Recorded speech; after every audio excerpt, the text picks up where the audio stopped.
one is that? Rock Awesome. Demarco, you're seeing there, the world's fastest painter, traveling the globe with his live rock and roll painting show. He is the picture-perfect example, by the way, of living a colorful life while inspiring others. We're so happy to welcome him to our show, Emotional Mojo. Welcome, Rock. Why, thanks for having me here, creating art and ultimately painting your furniture. I know. I was going to shake his hand, but we got to talk about this glove. This is like Edward Scissorhands. It's sort of like Mad Max has become artistic. Can you put it up for them? Check that out. That's so cool. Let's talk about what you do. Speed painting. How did it start? How did you even get into this? I've been artistic since I was a kid, and about 10 years ago, I got into speed painting for corporate events, concerts, that kind of thing, where I create giant portraits of celebrities before they come out.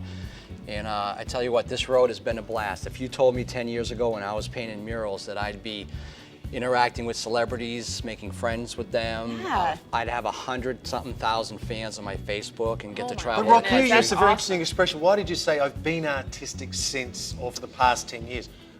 Isn't everyone artistic? Aren't we born artistic? Absolutely, I absolutely agree with that. Everybody, when they're a kid, gravitates towards drawing or painting or trying to express themselves in that way. But what we find is a lot of times as kids get older, people start telling them, oh, that doesn't exactly look like a tree, or that doesn't look like a bird, or what is that, honey, or, you know, and then they get their feelings hurt, and maybe they'll, you know, close up and not want to be artistic, you know? I love that you mentioned kids, because we have to talk about your foundation, the Rock Demarco Foundation, founded in 2012, so it's still new. Tell us all about it, because I love this. Sure, yeah, I've had such a wonderful journey over the last 10 years. When I do the stage show, it's a lot of fun and paint in your face and all that stuff, but I want to give back. So last year, my attorney Dirk Roscom and I started a foundation, the Rock Demarco Foundation, to build art therapy rooms in kids' hospitals. And we took a tour last year, about a half a dozen different hospitals. And it's just, you see these kids, and it's one thing to hear that a kid is sick or dying, but when you are actually walking the floors, walking the wings, and you're witnessing it, seeing the kids, okay?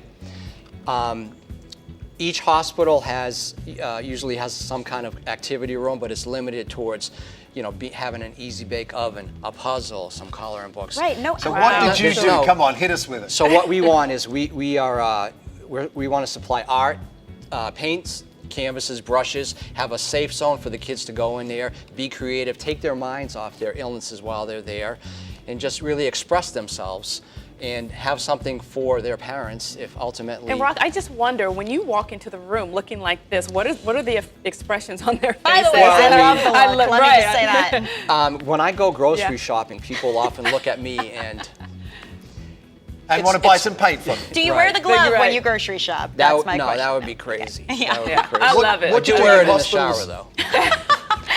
Paint by numbers, if you will. What you're doing with the kids is great, because for kids it's a way to express their emotions, to take their emotions and put them onto a canvas, as well as to actually have fun. Absolutely, absolutely. So who was it that encouraged you to express yourself? Well, when I was a kid, I just gravitated towards painting on my parents' walls, and I did get scolded, and after we got over that hurdle, they looked at my drawings and paintings, and they encouraged me. And this is cool. Awesome. We're seeing footage now of the traveling show you do. Yeah, I do a rock and roll painting show called Paint It Loud. Original songs, laser guitar. That's my guitarist, Jesse Mayhem, with his monstrous, menacing laser guitar. And it's a pretty fun show. You know, we try to make our shows as entertaining as possible for the audience, more than just watching a single guy do a painting or a guy with some dance or something like that. Go ahead. Today we've also been encouraging people to speak your truth with compassion, and for you, you speak your truth with the art. What is the biggest challenge for you to speak your truth, or do you not have that challenge? Like in general, or with artwork? Well, in general.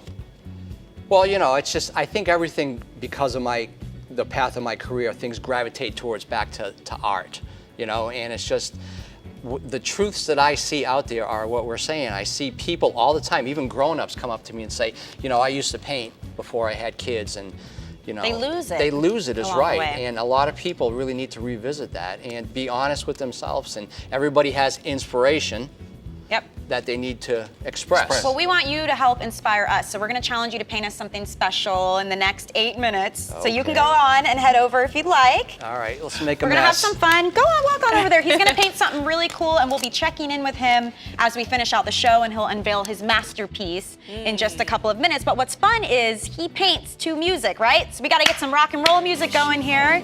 Well, he likes rock and roll music. Oh, yeah. And we're going to be surprised by what he actually creates because he's only got 8 minutes to do. Yeah, so it starts out, I love how it starts out too. You don't really know what he's painting, so we'll find out soon enough. Let's watch him for a second here. I'm trying to guess. I like the right fact now that he it's like starts a with bird. a question mark because he did the same with the Albert Einstein painting. Yeah. A question mark, then he turned it into something.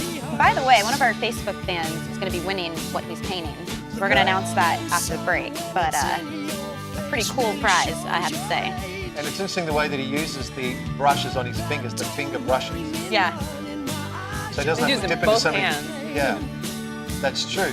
That's a great observation. He's actually using Using both both hands, hands to which is paint. very rare. Right. I wonder is he left-handed or right-handed? I don't know. Brock, left-handed or right-handed? Can you raise one and show us? No, he's ambidextrous, he says. Nice. That's what.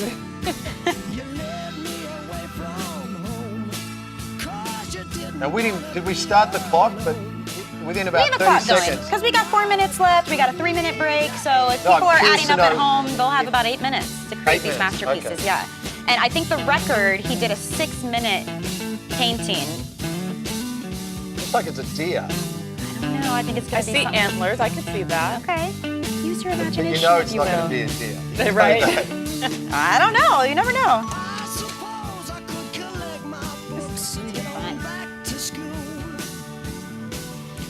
All right, so he's gonna keep working on that. We will check back in a minute. You guys can keep guessing what's gonna happen. And we're gonna move on.